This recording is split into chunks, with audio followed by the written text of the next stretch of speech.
Hi everybody, it's Claire back with another art journal video. So today I'm playing in the large new craft journal from Dina Wakley Media, and I'm playing with some of Megan Quinlan Studios stencils.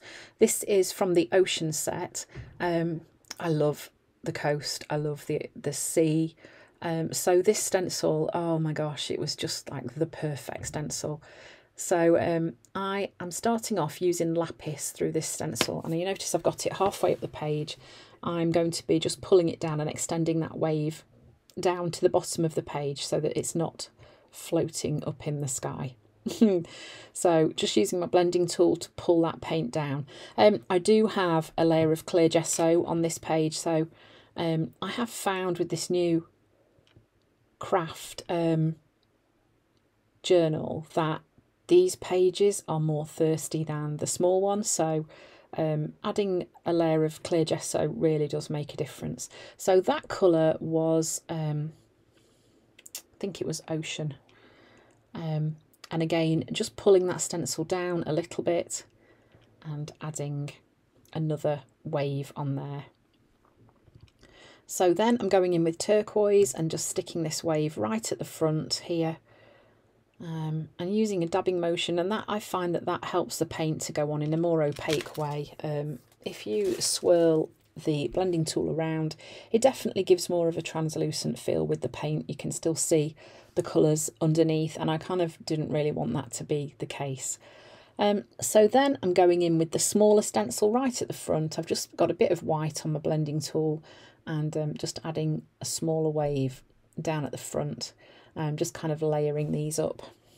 So it was quite an effective way to get those waves on the page. You're starting off with the dark colour and working lighter towards the front. This is something that you can do when you're using acrylic paint because they do layer really well over each other. And then I've got a bit of paint left on my board, so I'm just adding some splatters onto my page.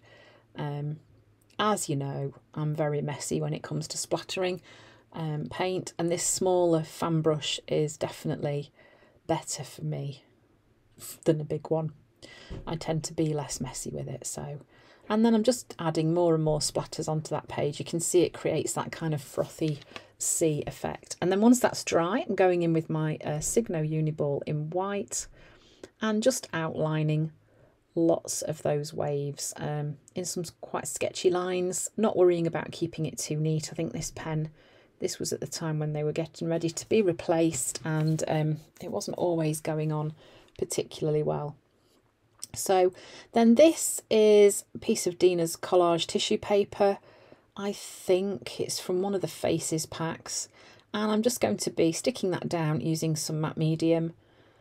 And I have a brush that I generally always use for matte medium so that I don't make any of my other brushes go crunchy. However, the Murphy's oil soap is great for getting brushes back to their old condition. So this is another one of Megan's stencils. I think this is the Fossils one, and I'm just kind of using these as like pebbles on the beach, so adding them around that face. And I am using sterling for this, which is, or it might even be medieval, I'm not sure. It's one of the silvery paints. It's one of the really shimmery ones. And then I am just going in and adding some white paint over them.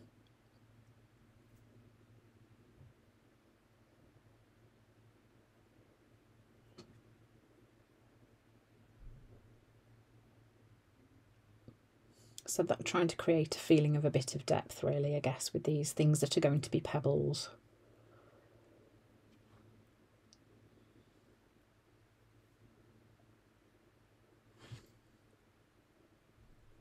And then once that's dry, I'm just going over them with my black gel pen, doing some quite sketchy, scratchy lines on them, trying to create that feeling of sort of texture of stones and pebbles at the bottom of the beach.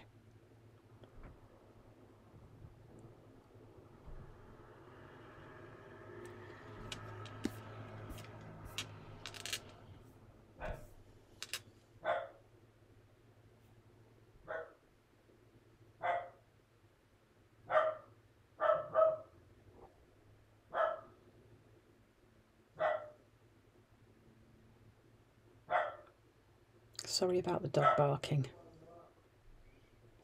Okay, and then I'm going in with my Posca pen and just doing some more dots. And this is just helping to kind of ground those, ground the pebbles, that's really quite funny, to make them feel like they belong at the bottom of the page and they're not just kind of there by accident. And also, I don't know, it just kind of helps the images melt together. Then I've given this lovely face a couple of pink cheeks, adding the whites into the eyes, which you can see brings the face to life. Just, I don't know, makes it look like it's alive a bit more. And then I'm using a Stabilo oil pencil and I'm just pulling out some of the details just to darken them up so that the face has a bit more presence on the page. And then I'm adding some doodles as well.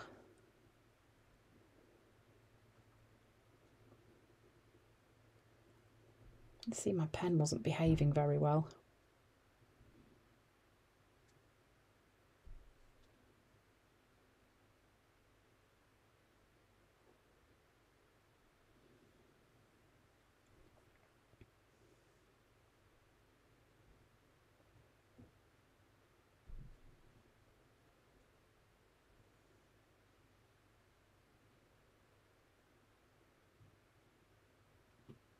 And then I'm just using a finer Posca pen. I'm just marking out some lines where my words are going to go.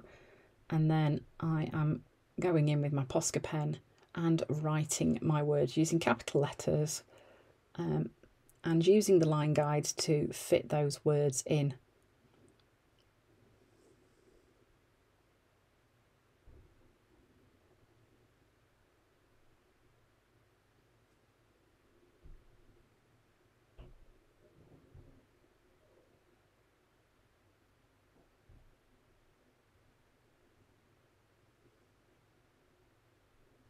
You can be in the storm, but don't let the storm be in you.